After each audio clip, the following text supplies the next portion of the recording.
Hey guys, Max of Max's Models from beautiful Buffalo, New York on this beautiful day up here. And I'm in my hotel and getting ready to work on some models I brought with me. The Hawk 109, the Marusan 1 to 100 scale KI-44 Tojo, the Matchbox 109, and of course the 747-200 by Revell in the KLM markings. I started off with the Marusan 1 to 100 KI-44 Tojo. This model had about 15 parts to it, and it was just your typical exploded diagram. It actually had more parts to it than the 1/72nd scale Hawk 109. And the parts are molded pretty well. Some very little fine points like the guns that were easy to break off. I did break one off, but I glued it back on, which was a trick. The fit was marginal, the detail was so-so, the overall lines were okay. I mean, it's kind of typical of a 1960s vintage 1 to 100 scale Japanese-made kit.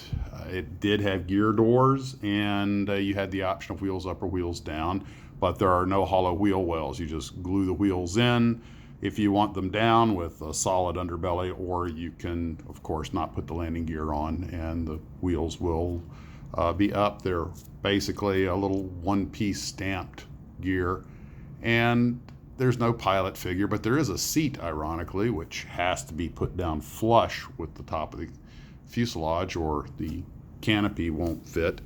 And the cowling piece wasn't quite right, and it didn't fit terribly well. So all in all, marginal, but exactly what you would expect for what was probably a 69-cent kit back in the 60s. Nothing great, but par for the course for its era, and an interesting subject matter. Kind of noticed that the little clips had trouble holding on to the airplane in the tail section, because as I looked at it from above, it kind of resembled a GB with a huge engine and the relatively small tail and the teardrop shape and the stubby wings. But anyway, it went together okay, and when I get it home, I'll paint it up. The decals look like they might be usable, but I'll probably put some protective film over them. Next, I wanted to compare the 1/72nd scale Hawk BF-109G and the BF-109E from Matchbox, both in 1/72nd scale. The Hawk kit only had 11 parts, and actually was really a very nice little kit. It had excellent detail. Of course, they had external rivets, not flush rivets, to make up the panel lines. And the Matchbox kit sort of had its traditional deep gouge panel lines out on the wings, although on the fuselage they were surprisingly subtle. So there really kind of is a direct comparison in some ways, because given when they were made, one could make the argument that in many ways Hawk had the superior molding, but the options available on the Matchbox kit, of course, were much greater, mainly because it could be wheels up or wheels down, whereas the Hawk kit was strictly a wheels up. There weren't even landing gears included in it. But then again, it was only 11 parts. And it comes with a pretty nice little stand, and it works well. The sizes look to be a little bit off, and I'm not sure which one is the more accurate scale, unless the G was bigger than the E, and I don't think it was quite that much bigger. Of course, you only get the 8 decals with the Hawk kit, which is not uncommon for models of that time. You get the 6 Balkan crosses, I guess is what they're called, and of course 2 swastikas, which you do not get in the Matchbox kit, obviously. But the Matchbox kit gives you the option of making it a German or Romanian aircraft. And I should also add that there was one particular thing about the molding of the Matchbox kit that I liked and did not like. Or I should say, one thing I really liked and one thing I really did not like.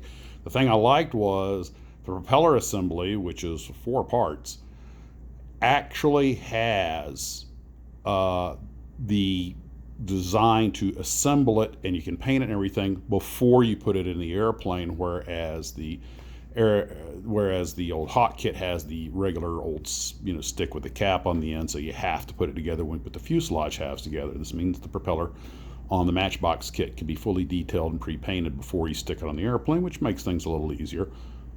But one thing I did not like about the Matchbox kit, which, by the way, the person who sent this to me actually included a vacuum form canopy in it, so I have 2 canopies for it.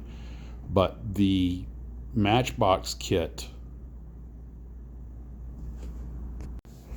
had a very, very poorly formed extended filter for the engine. The part didn't even match what was in the diagram. I had to cut it down. However, that only goes on the Luftwaffe variant. I'm actually planning to put it in Romanian markings just to do something a little different, so I didn't have to use it. But the molding of both components of the air filter were just terrible. And given that that's a pretty prominent feature on the airplane, I thought that was worthy of note. As I mentioned, the landing gear can be up or down, and they actually include different wheels. These half wheels if you want to make it retracted, and the regular full wheel with the landing gear if you want to make it extended. The only part I dropped this time was yellow, so that was an easy pickup, but you still got to give a snack to the carpet monster. Now once it's done, it's a good looking little model. It could definitely use some improvements to the moldings and stuff, but the canopy fit well. I didn't have any trouble fitting any of the parts. It was an argument-free build, so I'm happy with it. And of course the same goes for the Hawk model. The two of them actually make nice little companion pieces. So with that out of the way, we'll move on to the Revell one of, I believe it was 450, 747.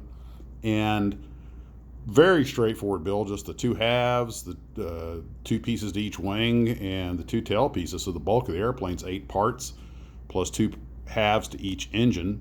So there's another 8 parts, so that's 16. And you add the 5 landing gears, and that's pretty much all there is to it. So a 21 part kit, no arguments. Can be made to look really nice. I'll probably see about putting it to Lufthansa or the KLM markings that came with it, but I want to try some of that Alclad aluminum paint on it and see how that looks. So that was really a surprisingly easy build. I would say the Marusan kit had the most fit issues, but they weren't really terrible. I would say the Hawk kit was probably my favorite. Very easy to build, no options, but really just is what it is and looks good.